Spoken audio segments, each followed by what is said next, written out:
Hello interwebs and welcome back to Let's Play Planescape Torment. Last time we started exploring the mortuary, attempting to find a way to get out of here. The place belonged to a group of people calling themselves the Dustmen, and apparently running into them would not be too good. According to our friend Mort here, whom we met, a floating skull, Erin is starting to like him quite a bit due to Mort having a morbid sense of humor and being in general a funny guy, but also he is a bit special in that he is apparently dead or undead, but unlike common undead he retains his ability to think and speak and so on and so forth, and somehow he is also able to float down here.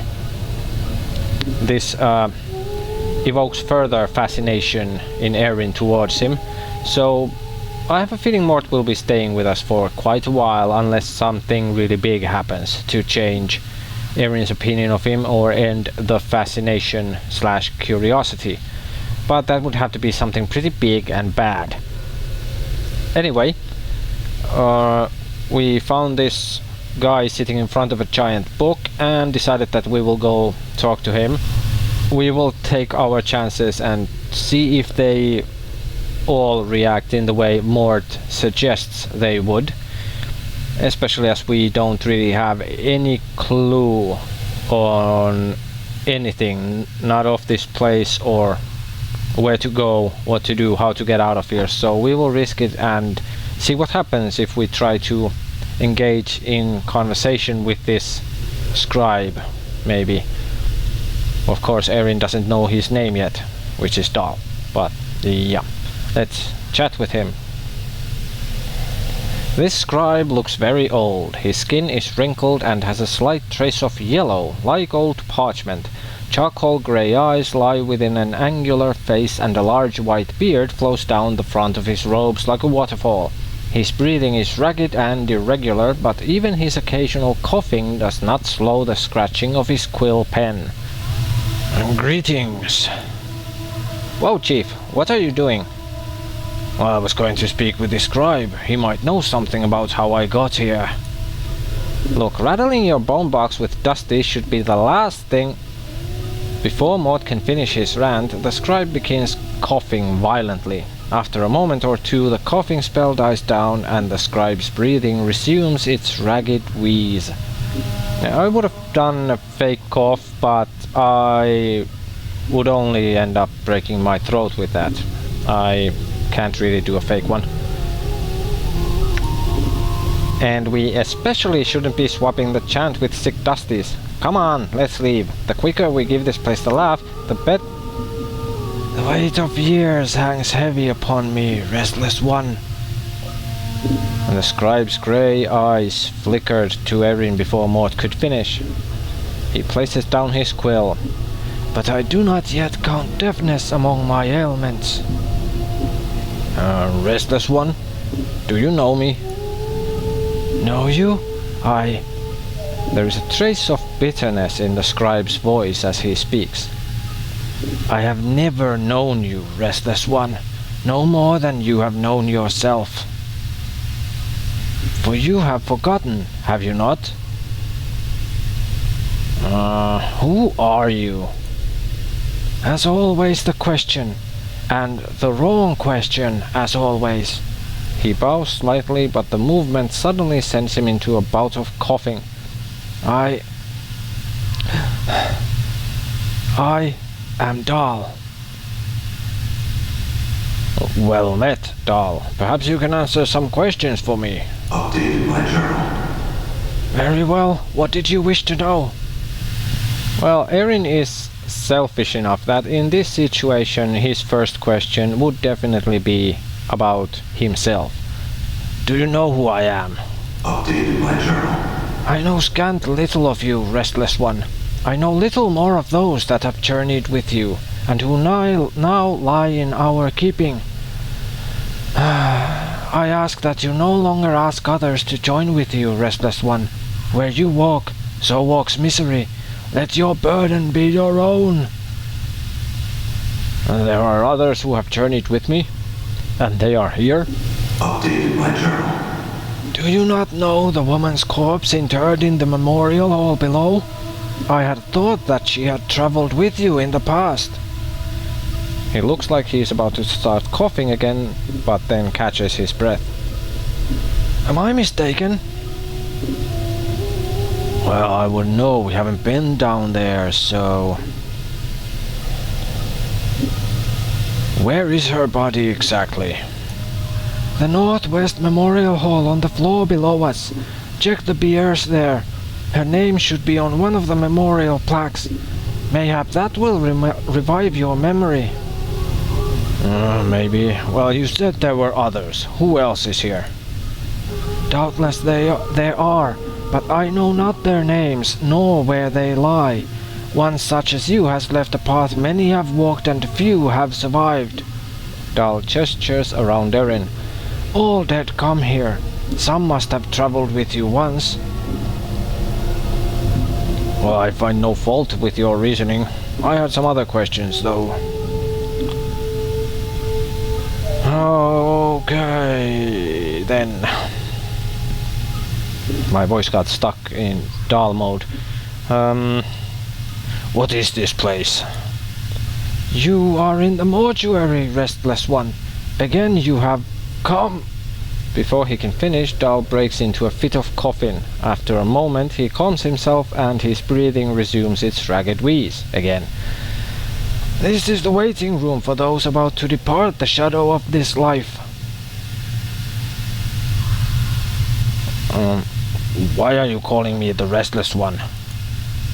Restless is as good a term as any. Something keeps you here, does it not? Something that must be resolved, some passion that must be quenched before you can reach the true death? True death? What's that? True death is non-existence, a state devoid of reason, of sensation, of passion. A state of purity. Oh, Erin is starting to enjoy this little conversation as it goes into philosophy within the subject of death. But as Erin doesn't really know much yet of the world as such, or anything, he doesn't yet have his own stances or opinions on the matter, so it's pretty much taking in what others tell him, what they believe in or think of the matters. Sounds like oblivion. Why would anyone want that? Is it worse than remaining in this shadow of what life once was? I think not. What do you mean by shadow of life? Yes, a shadow. You see, Restless One, this life, it is not real. Your life, my life, they are shadows, flickerings of what life once was. This life is where we end up after we die, and here we remain, trapped, caged, until we can achieve the true death. Oh, what makes you think this life isn't real? What makes you think this life is real? Look inside yourself. Do you not feel something lacking? Dhall shakes his head. This is a purgatory. There is only sorrow here, misery, torment. These are not the elements that make up life. They are part of the cage that traps us in this shadow. Cages? How? Dhall shakes his head again. Passions carry weight. They anchor many to this shadow of life. As long as one clings to emotion, they will be continually reborn into this life, forever suffering, never knowing the purity of true death. I see. Well, how does one escape the cycle of rebirth and achieve this true death? Kill your passions. Strip yourself of the need for sensation. When you are truly cleansed, then the cycle of rebirth will end and you achieve peace. Past these shells of ours, past the eternal boundary, lies the peace that all souls seek. What is the eternal boundary? The boundary between the shadow of this life and the true death. That was kinda useless answer. Okay, well, tell me more about the mortuary. This is where the dead of Sigil are brought to be interred or cremated. It is our responsibility as dustmen to care for the dead, those who have left the shadow of life and walk the path to true death. Your wounds must have exacted a heavy toll if you do not recognize this place. It is almost your home. In that case, I think it's time for me to move out and find myself a new home. Tell me more about the Dustmen, you lot. We Dustmen are a faction, a gathering of those of us that recognize the illusion of this life.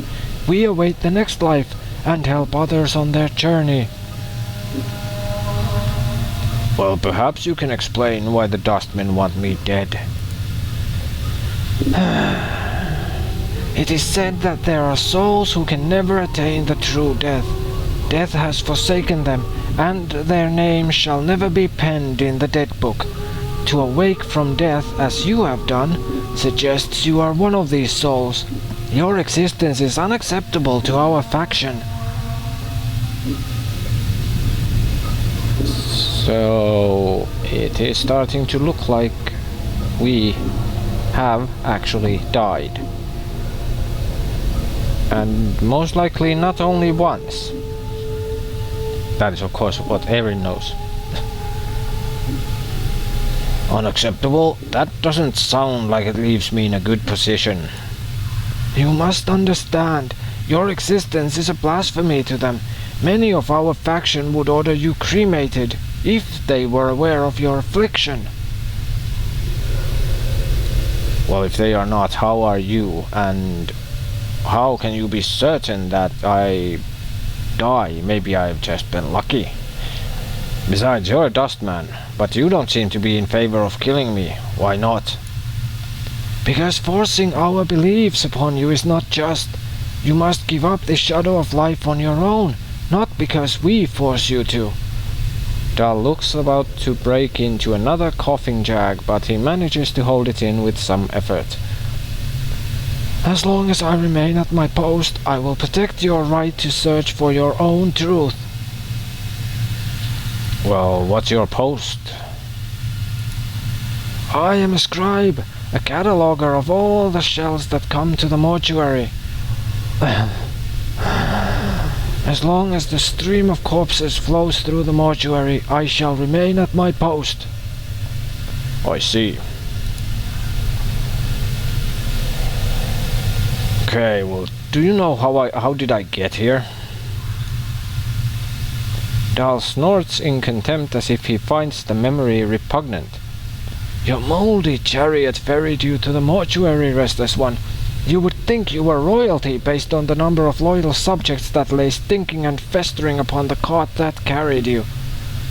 I arrived here on a cart? Updated my journal. Yes, your body was somewhere in the middle of the heap, sharing its fluids with the rest of the mountain of corpses. Dhall breaks into another violent fit of coughing, finally catching his breath minutes later. Your seneschal Farad was, as always, pleased to accept a few moldy coppers to dump the lot of you at the mortuary gate. Would you happen to know who exactly this Farad is? He is a collector of the dead. We have such people in our city that scavenge the bodies of those that have walked the path of true death and bring them to us so that they may be interred properly. Doesn't sound like you like Farad much. There are some I respect, restless one. Farad is not one of them. He wears his ill repute like a badge of honor and takes liberties with the possessions of the dead. He is a knight of the post, cross-trading filth of the lowest sort. Knight of the post?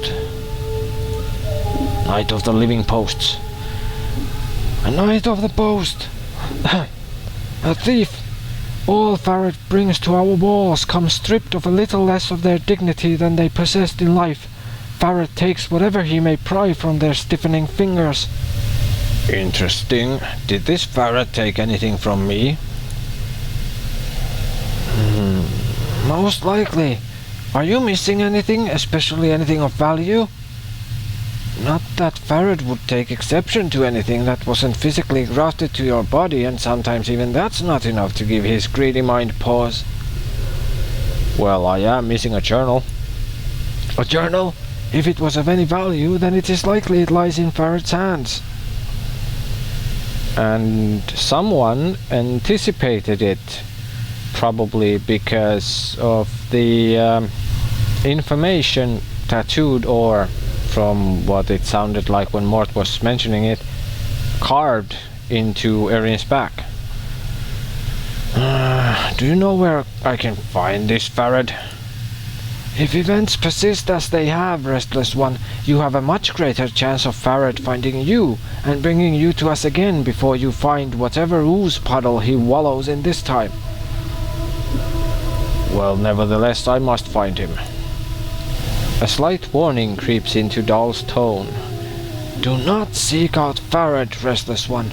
I am certain that it will simply come full circle again, with you none the wiser and ferret a few coppers richer. Accept death, Restless One. Do not perpetuate your circle of misery. Oh, I have to find him. Do you know where he is? Updated my journal. Dhall is silent for a moment. When he finally speaks, he seems to do so reluctantly. I do not know under which gutterstone ferret lairs at the moment, but I imagine that he can be found somewhere beyond the mortuary gates in the hive. Perhaps someone there will know where you can find him. Thank you. Some other questions. Can you tell me how to get out of here? The front gate is the most obvious exit, but they will not let anyone other than dustmen pass. Dhall breaks into a ragged cough, then continues. One of the guards by the front gate has a key to it, but it is unlikely he will open it for you unless you are extremely persuasive. I see. Not much help there. Other than, of course, the slight info that there is someone with a key there. What do you do here exactly? I am a scribe, a cataloger of all the shells that come to the mortuary.